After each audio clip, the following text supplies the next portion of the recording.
Filling up has become a lot more expensive. Patrick, oil prices have reached over $100 for the first time in 4 years. What does that mean right now, and then what will it mean in the next few weeks? Well, a point blank sticker shock for many Americans hitting their gas pumps, and the increases are set to re-throttle back up this week.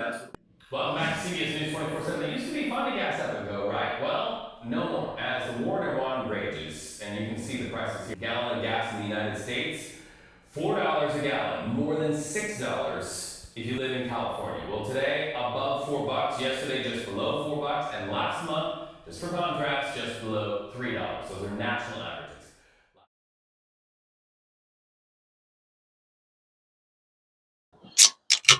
Now, if you're anything like me, you've been seeing the gas prices constantly creep up week after week, month after month, as long as this conflict has been going on. Now, I asked myself at the beginning of this conflict what I would do about it. And, of course, there's always the common response of, oh, just go get an electric car. Ooh, just go get an electric car. Newsflash, I don't have $30,000. And statistically speaking, neither do you. So, what can you do to cut back on the gas prices and get back at the system when you only have, say, $10,000? So that's what we're going to be finding out today. I'm going to be taking my beautiful Honda Hornet instead of a car around the city, and then I will be taking it up a very famous local canyon. And then we're going to be comparing that value to some of the common popular car options under $10,000 in my local area.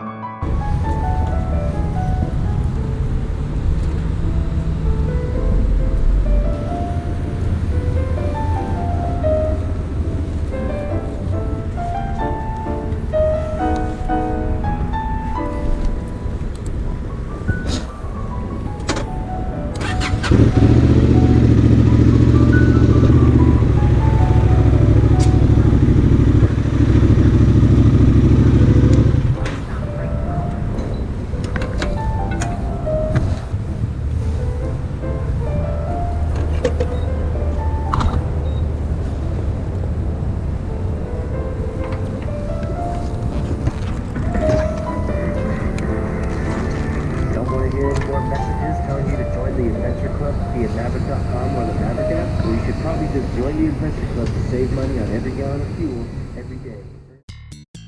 While I'm filling up for the start of our test, I guess we should start out by describing exactly where I'm going on today's test and what we will be comparing against.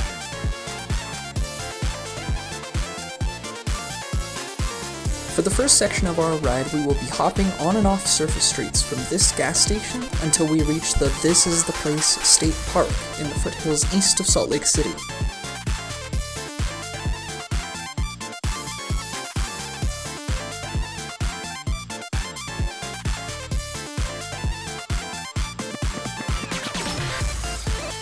For this reason, I'll be using the combined MPG rating for each of our vehicles.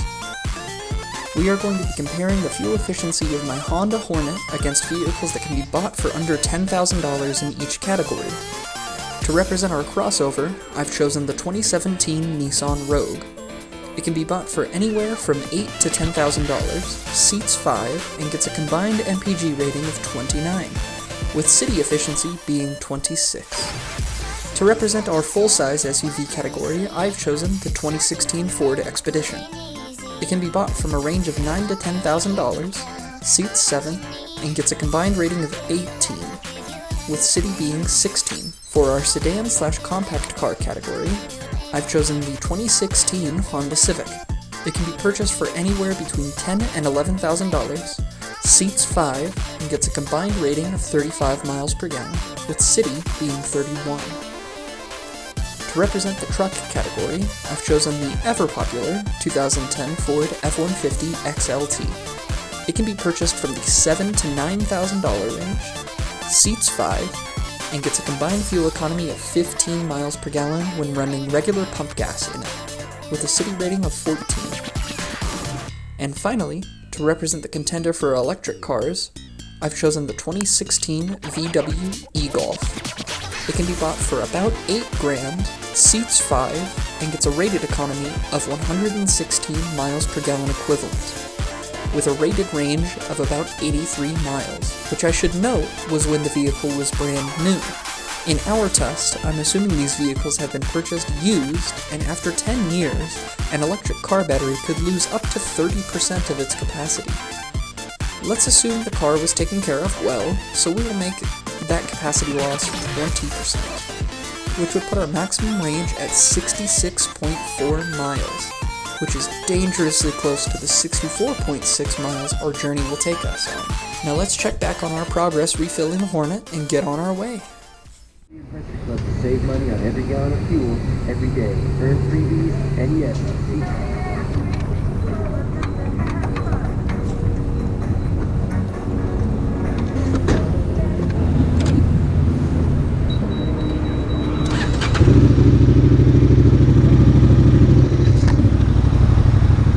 Yep, that's right. I am already done filling up the bike. Had to fill it up with about 3/4 of a gallon to get it all the way up to the top, but we should be good now to start our test. So, like I said in my overview, we're going to be traveling from here downtown a ways to get a good idea of what average fuel economy looks like, depending on what you're riding and how you're riding.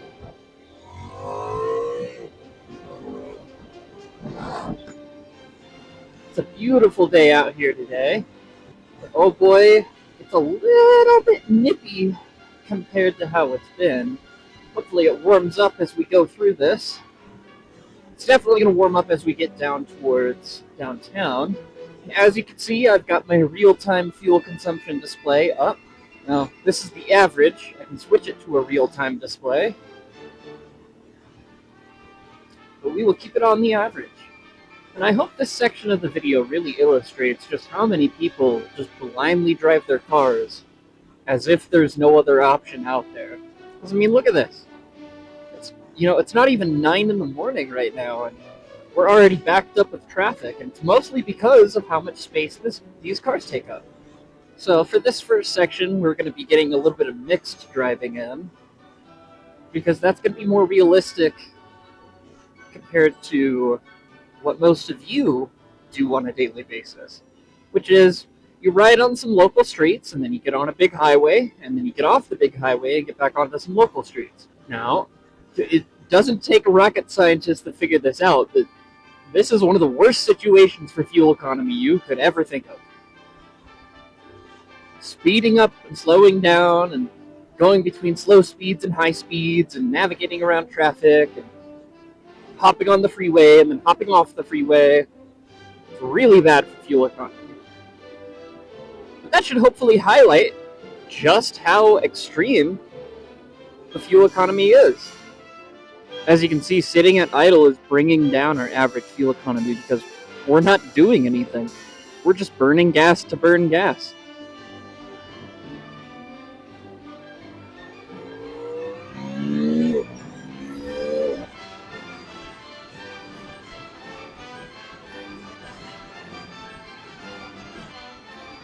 Hopping off the freeway about 6 miles from our initial start point. We're sitting at an average fuel economy of 58.2 miles per gallon. Oh, here's something not a lot of people know. At least here in the state of Utah, lane filtering applies to any 2 set of lanes that are going in the same direction. So I can split through here.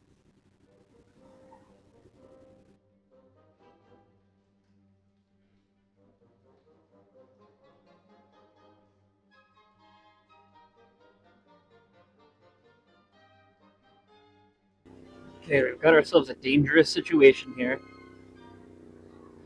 Got traffic coming to an abrupt, almost stop. Everybody's trying to get everywhere. This stuff sucks. Be vigilant. Be safe.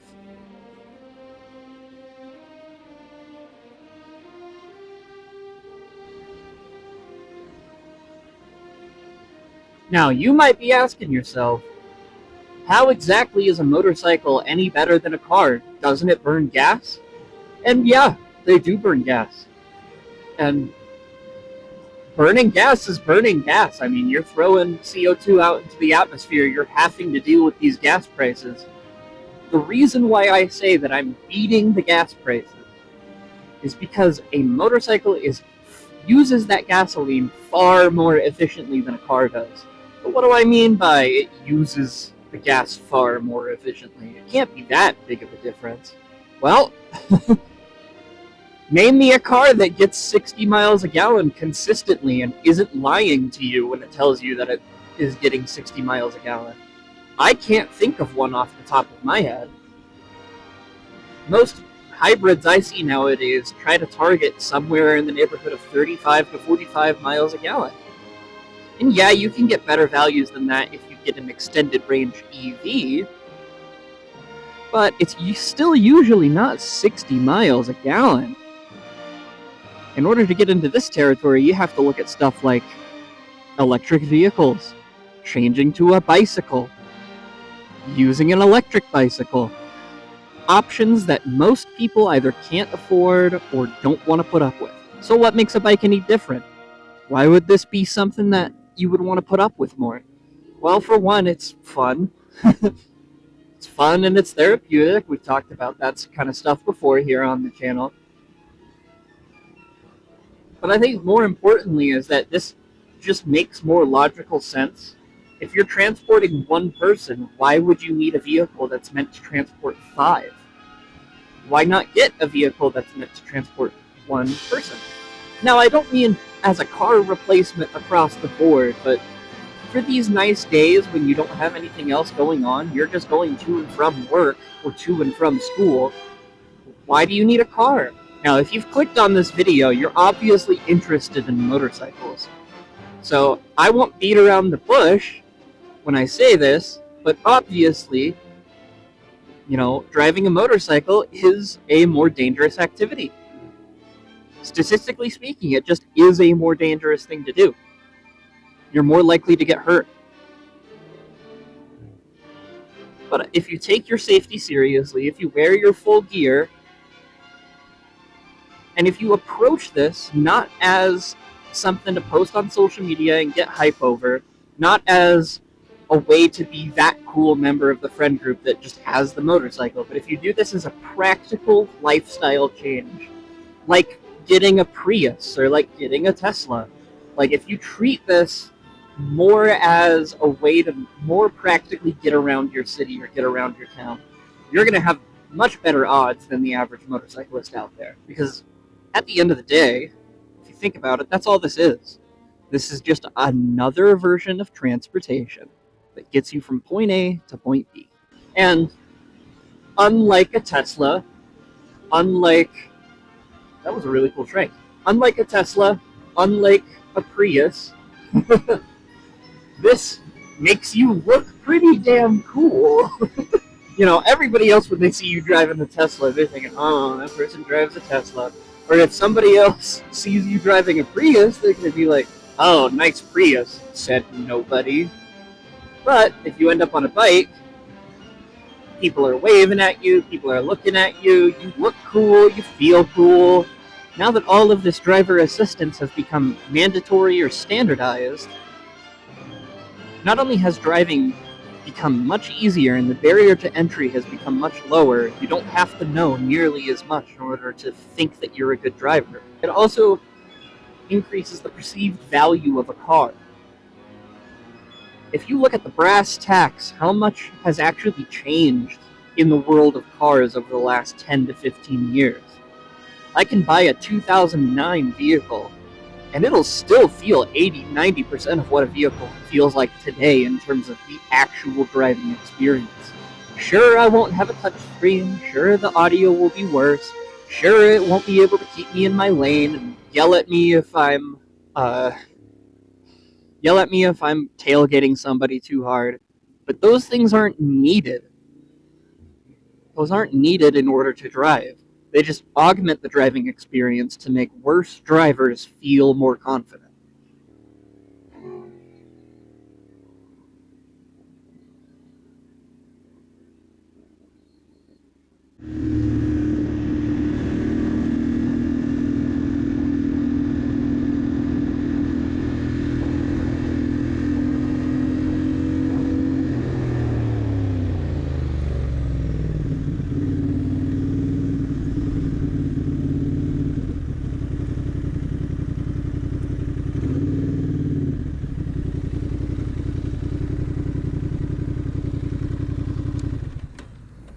Alrighty, so we are here at a local state park, about halfway through our journey here.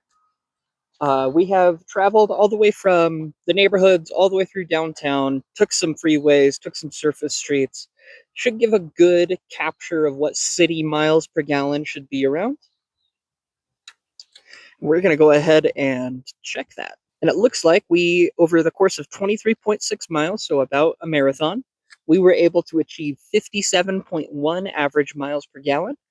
So that means our top end is higher than 57, and our bottom end is lower than 57, obviously.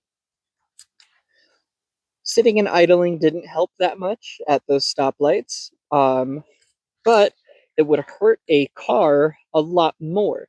Now let's talk about those equivalent vehicles. Sitting in dead last is going to be our Ford F-150. With a combined miles per gallon rating of 15, our 26-mile jaunt used up 1.73 gallons of gas. Or with today's fuel prices, $3.91 a gallon at time of recording, would cost you a whopping $6.76 just to cross town. Following close behind is the Ford Expedition. Now, I'm not a Ford hater, they just make massive gas-guzzling vehicles.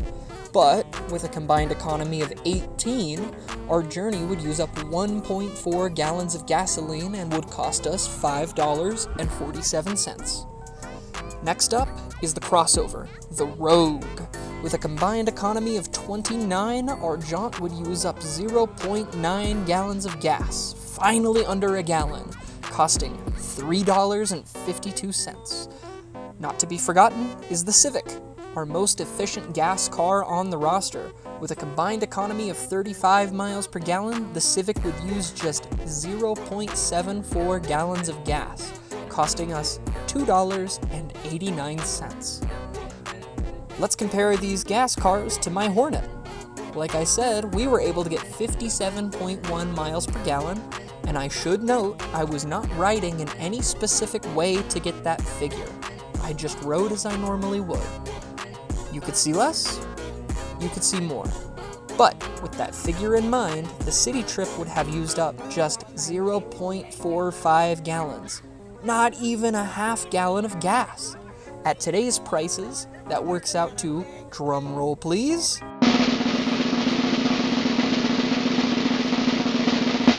$1.76. That is a whole dollar cheaper than the Civic.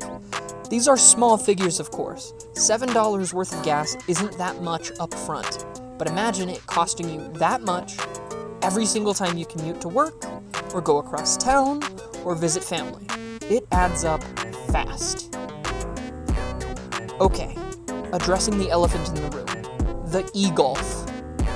It wouldn't use any gasoline to make this trip, but if we were to calculate it using miles per gallon equivalent, the trip would use up a tiny 0.22 gallons of gasoline, costing just 86 cents.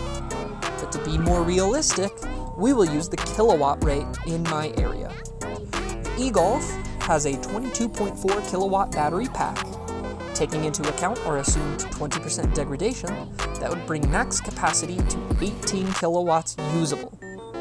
And using our assumed max range of 66 miles, our 26-mile trip would eat away almost 40% of the range of the car, or 7.02 kilowatts.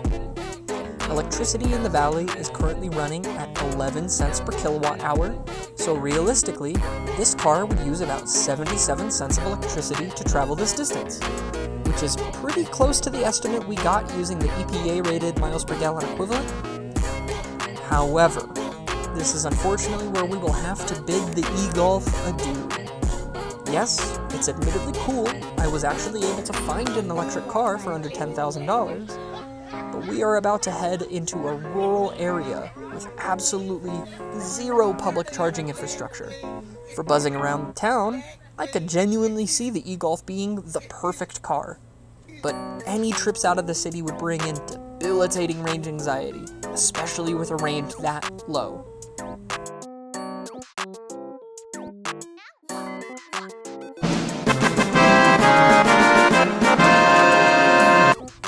so I hope I've demonstrated just how inefficient your car is for getting around town. But what about through back roads and up canyons? That's supposedly what SUVs, crossovers, and trucks are marketed to do, but how do they stack up compared to a standard car or my Hornet? So we're going to go ahead and continue on our journey.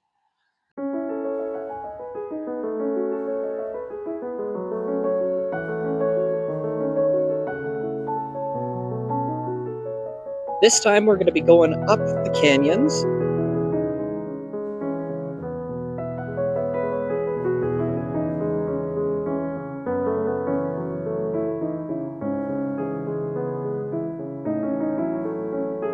And this should give us a good idea of what it would be like to drive/ride on canyon roads and on country roads, because your fuel economy is going to waver a lot on those.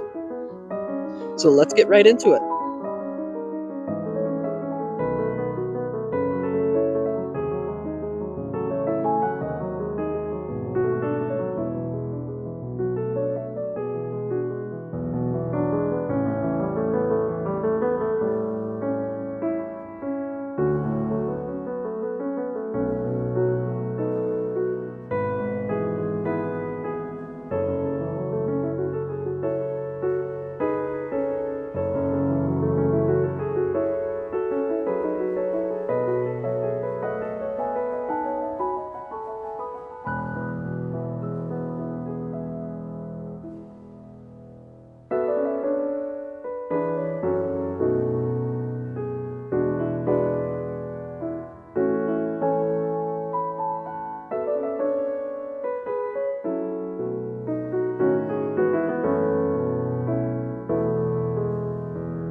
Let's see.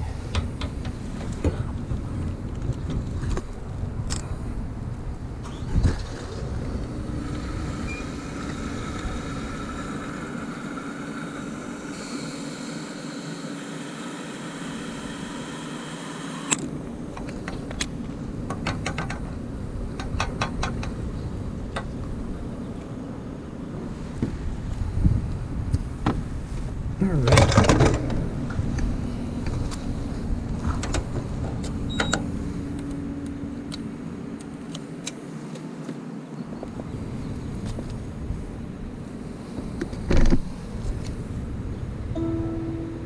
does the bike say?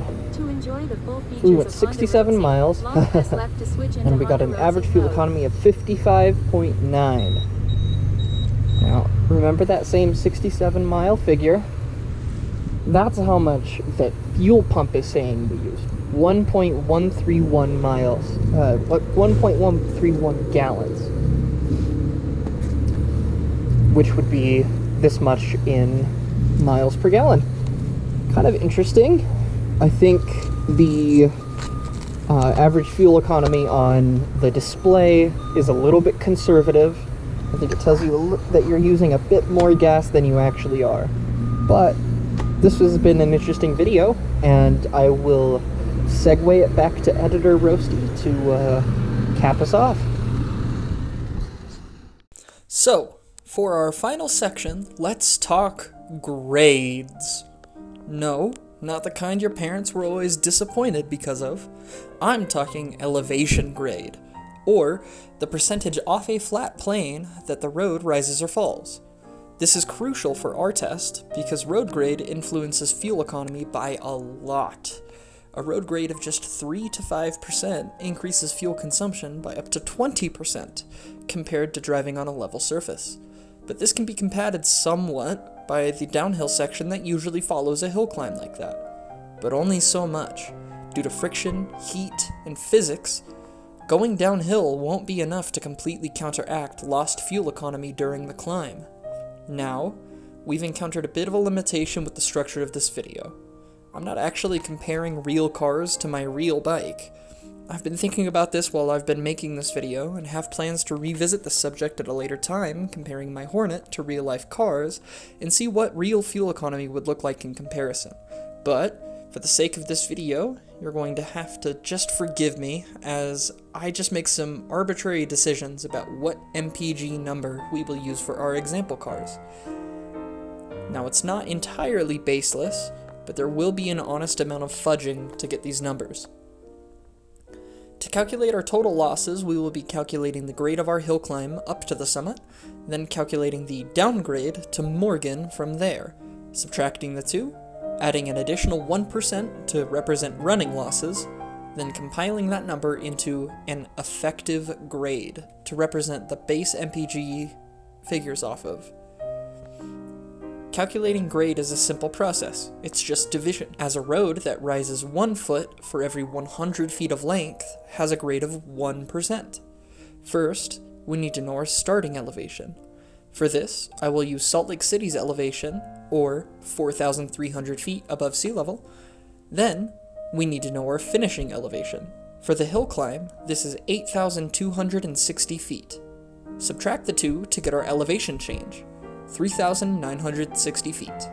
Then, divide that by the length of the road, which was 15.6 miles for the hill climb, making for an average road grade of 4.6%. Next, we will do the same for our downhill section, starting at an elevation of 8,260 and going down to 5,069, making our elevation difference 3,191 feet. Over the course of 24.5 miles, that works out to a grade of negative 2.5%. Working in our figures, we have an uphill section of 4.6%, a downhill section of minus 2.5%, and estimated losses of 1%. That makes for a total effective grade of 3.1%.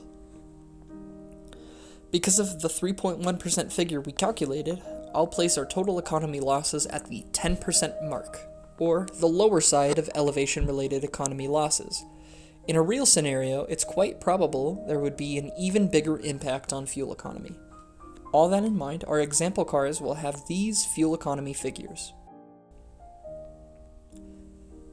And our calculated fuel cost for these figures will be as such. As you can clearly see, both in the twisties and in the streets, an efficient motorcycle like the Honda CB750 Hornet absolutely trounces any gas car out on the road, which means less gas used on your commute, more green in your pocket, and sticks it to the Epstein billionaires that see dollar signs whenever there's an oil crisis. Thank you all for watching. I apologize I wasn't able to get a morning commute episode out this week.